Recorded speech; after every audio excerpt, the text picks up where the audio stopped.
So we're gonna do just a really quick cooking show right now, and we're gonna whip together some banana bread. And secret ingredient in the banana bread, believe it or not, is a half a cup of yogurt. So really quickly, we've got all the ingredients there. We're gonna preheat our oven to 385 degrees, and let's make sure there's nothing in the oven before we do that. Perfect. All right, so you'll need a loaf pan, or this recipe, if you have small enough loaf pans, will actually make 2 loaves of banana bread, but we're just gonna go with 1. The other option, if I can get to it, kind of tricky. It'll work for muffins.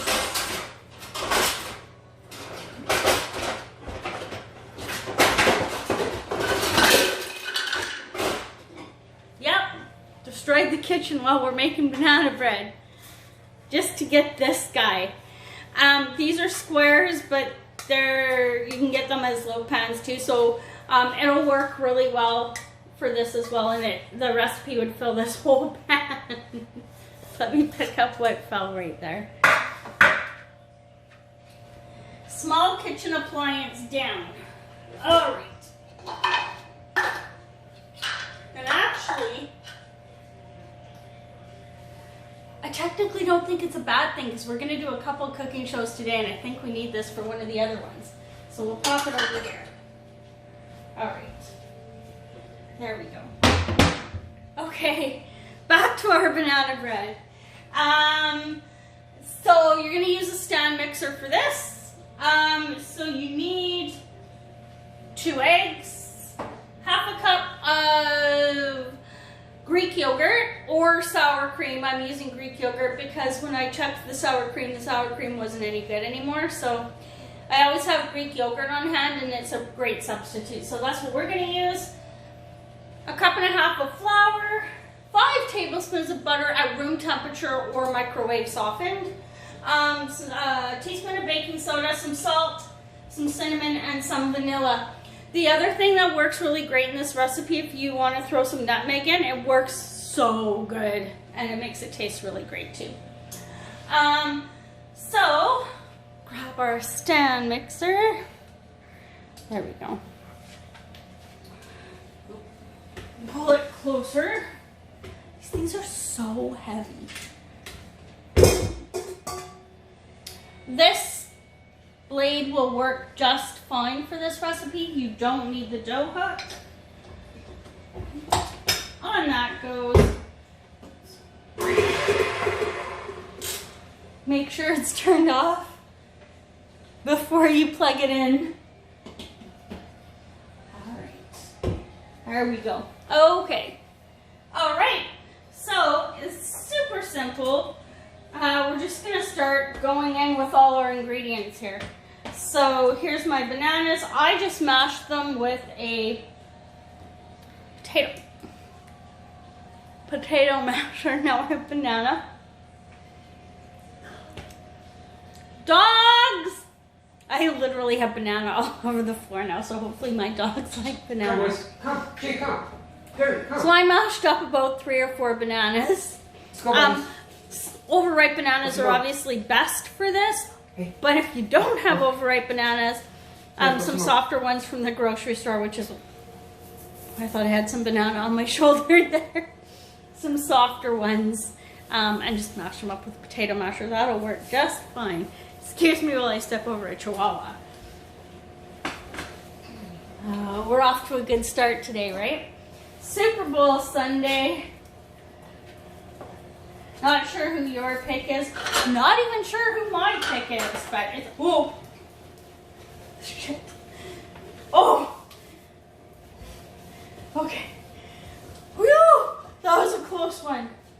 Okay, but we got all the banana. We got all the banana in the mixer. Thank goodness this was silicone. I don't know what we're doing today. All right. So we've got our banana in there. We'll go in with our butter.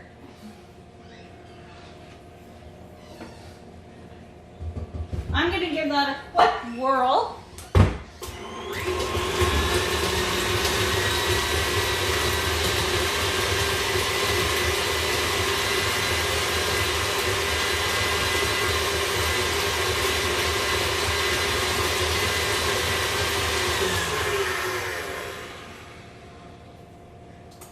Just basically until your butter isn't chunky anymore. If it was a little bit chunky when you put it in there.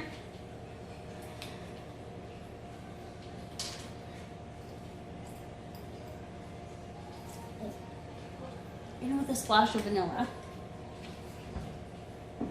That anymore.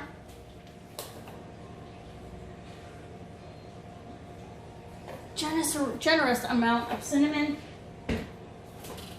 Not too much salt, but just, you know, because the recipe calls for salt, so clearly you need it, but I try to add as little as possible.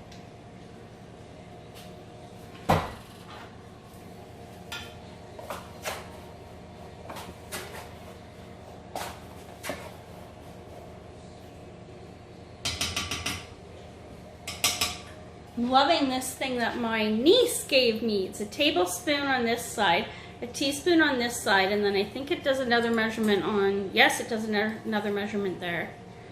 So it's a 3-in-1, is it? 1, 2, yeah, 3-in-1. Do I need one? That can go in there. This can go away. All right. So now we'll just go in with our yogurt. The Greek yogurt is better. Again, I've talked about this before. It's got the same taste and consistency as yogurt. So if you're gonna or as sour cream. So if you're gonna substitute sour cream with yogurt, make sure you're using a Greek yogurt. It'll just work better. Okay, I'm gonna give that a bit of a whirl again.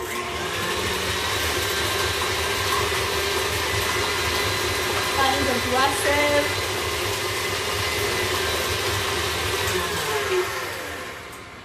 I'm gonna be covered in no. There's banana bread on the screen. I'm sure you can't see it, but I can see the banana bread on the screen. Right. Pop in a couple of our farm fresh eggs.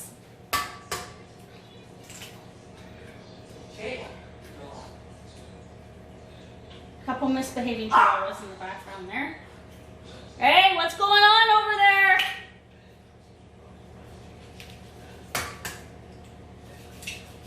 Hi. What's going on? I hate eggs. Not my thing. Never have been my thing. Never will be my thing. But we won't have a couple recipes with eggs, especially the farm fresh eggs, because if you're not an egg eater and you buy the store-bought eggs, they can taste a little bit, or they can smell a little bit yucky. The farm fresh eggs don't smell actually when you cook them, which is great. I love it. All right, and then our 1.5 cups of flour. So I'm gonna put about half in. Start this slowly.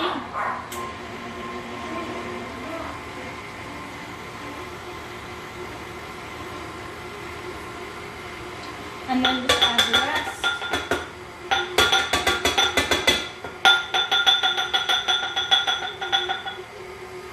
There we go. Hey, and then once that's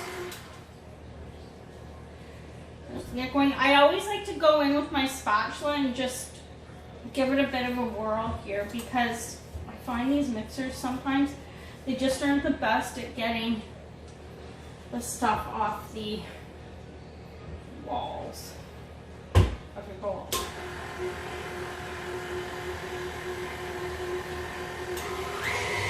Okay, well that's doing that. You've seen me do this trick before,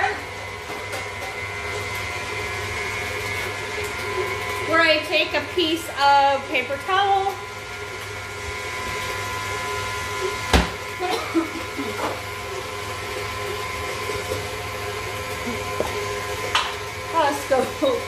spray. Give that a whirl like that. Give your pan a good white. Not too much because the Costco cooking spray will cause your banana bread to burn.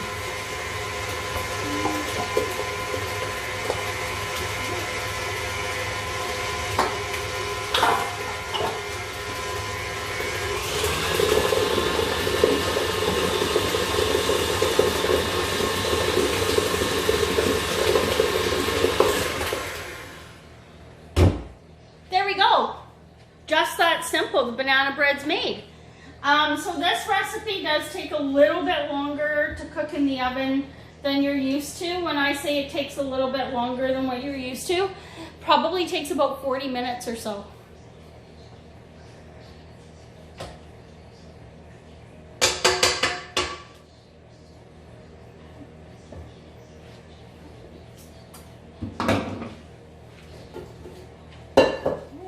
Just give it a bit of a stir. Pour it into your pan without dumping it all over your kitchen like I'm about to.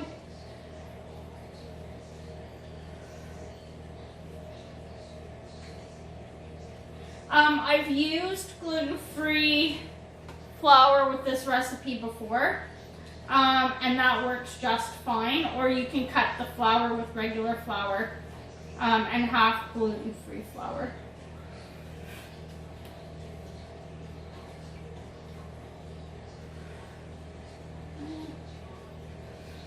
All that banana-y goodness into the pan. There we go. Alright. Now what I like to do with this recipe is, where's my, oh! Where's my butter? Where's my butter?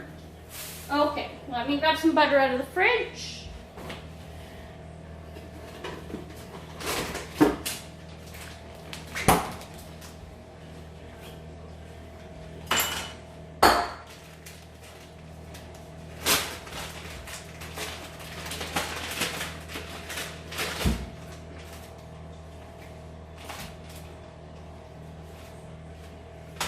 I like to take a little bit of extra butter and just, not too much because it can compromise the recipe.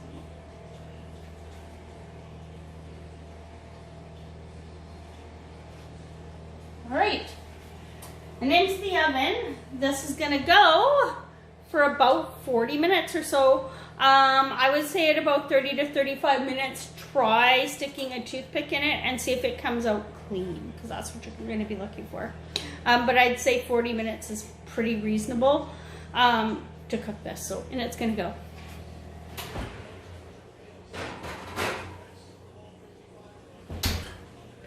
All right, so that's in the oven.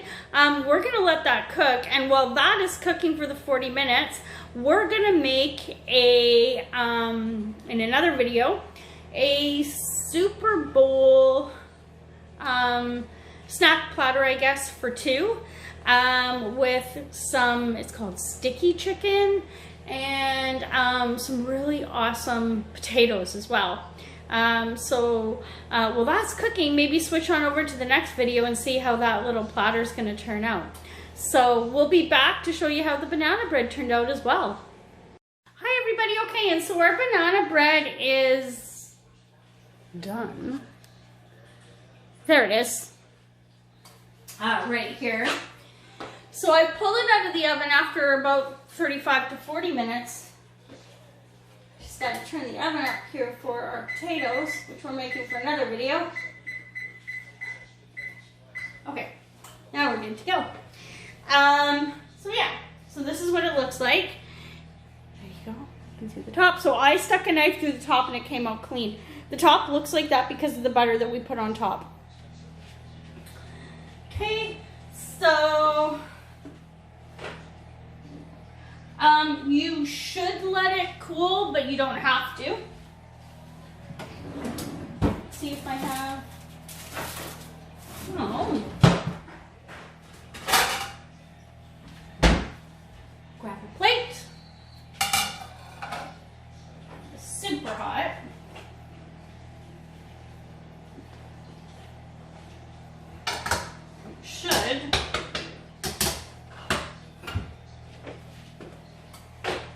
Should just spill right out, but you might have to.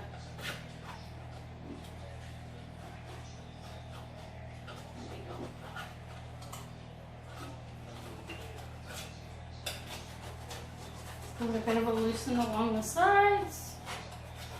This is the problem with using cooking spray, especially the Costco cooking spray.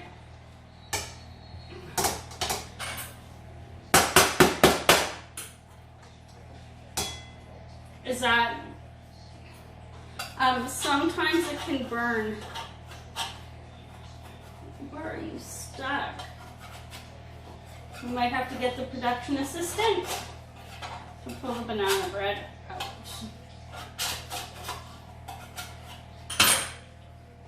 Oh, come on.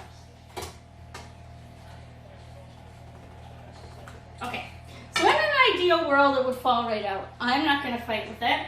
I'm going to get the production assistant to fight with it, and then we'll enjoy some banana bread.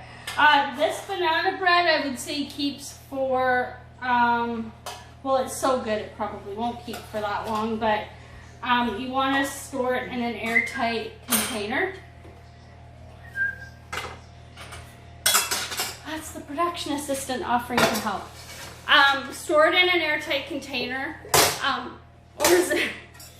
Even the production assistant can't get it out. Or Ziploc bags. It's really funny. If only you could see what was going on behind the scenes. Hold it. There you go. Hold it. It's hot. It's hot. Touch it. It's hot. See? It's not that hot.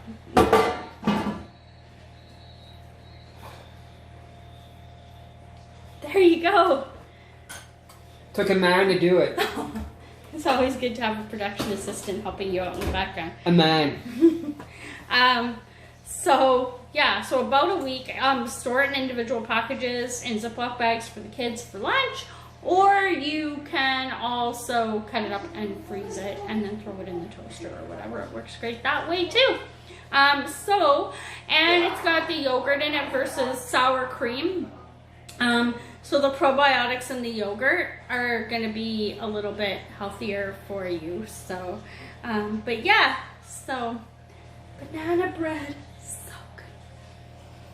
If only you had smell-o-vision. Yeah, so I'm going to say thanks for watching, and hop on over to one of our other cooking videos. We're having some great fun making a Super Bowl platter for two. In that video, we started making some really awesome potatoes, and we're about to start making some sticky chicken. So yeah, hop on over and check that out. Until next time, everybody, enjoy.